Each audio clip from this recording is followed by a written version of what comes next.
ஆண்டவராய்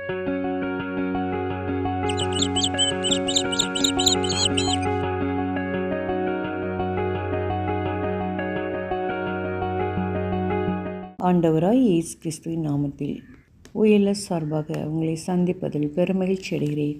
இன்றைய தியான வசனம் திருப்பாடல்கள் 100ஆம் அதிகாரம் 3வது இறைவசனம். ஆண்டவரே கடவுள் என்று உணருங்கள், அவரே நம்மை படைத்தவர், நாம் அவர் மக்கள், அவர் மேய்க்கும் ஆடுகள். ஆம், என் அன்பு சகோதர சகோதரிகளே, நம் ஆண்டவராகிய இயேசு கிறிஸ்து நம்மை படைத்த தெய்வம். சர்வ சிருஷ்டியையும் படைத்தவர் அவர். எல் ஷடாய், சர்வ வல்லமை உள்ள தகப்பன், நல்ல மேய்ப்பனாய் நம்மை வழிநடத்துபவர். நாம் அவரின் ஆடுகள், நல்ல ஆடுகள்.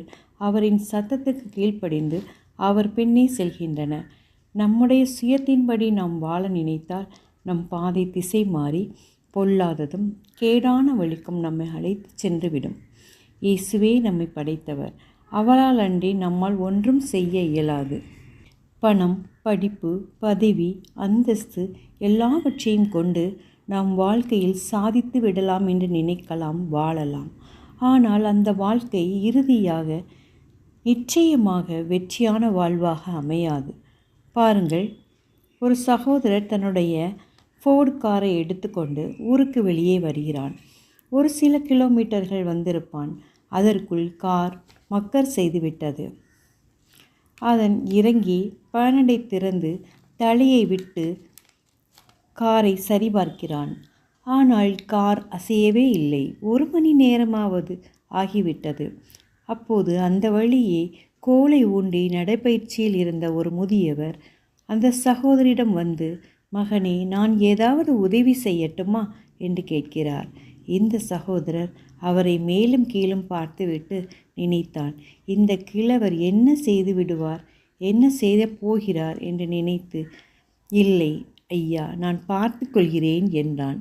மீண்டும் 1/2 மணி நேரம் கழித்து அதே முதியவர் நடைப்பயிற்சி முடித்து திரும்பிக் கொண்டிருந்தார். மகனே, நான் ஏதாவது உதவி செய்யட்டுமா என்று மறுபடியும் கேட்டார். இதற்குள் சலிப்படைந்து போன சகோதரர், இனி அவர் ஏதாவது செய்துதான் பார்க்கட்டுமே என்று எண்ணி, சரி ஐயா, உங்களால் எதுவும் செய்ய முடியுமா என்று நான் நினைக்கவில்லை.